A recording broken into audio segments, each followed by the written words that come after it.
బ్రహ్మణ్ణి అప్పుడపై అన్నాడు రాము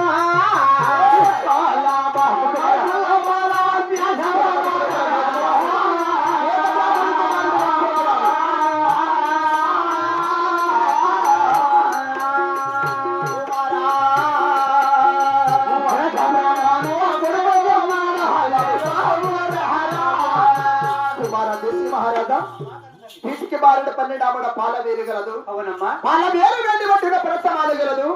సలసమాను పక్కిన హగ్గురారం పీట. ఆ యొక్క హగ్గురారం పీట లోపల విస్కుల మఠము. ఆ యొక్క విస్కుల మఠంలో వేద బ్రాహ్మణులు ఉన్నారు. వేద బ్రాహ్మణుడి కుమారుడు కూడా వెంకోటిరావు ఉన్నాడు బాబు. ఆ వెంక బ్రాహ్మణుడు ఏమేమి తెలుస్తున్నాడమ్మా? అదే తెలుపుతున్నాడు వినోద్ కుమారా.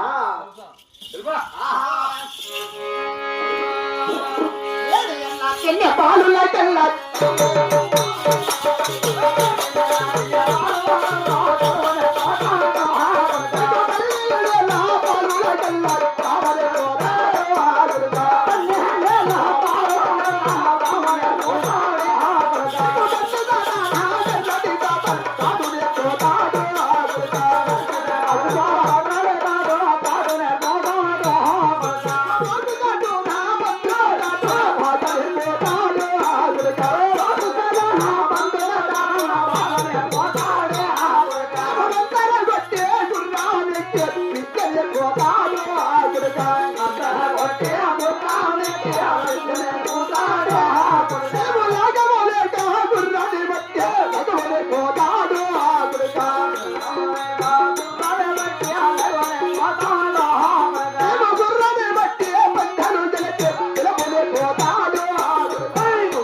నేడు ఎల్లచ్చిన బాలుడికి ఎలా చదువునిచ్చినాడు.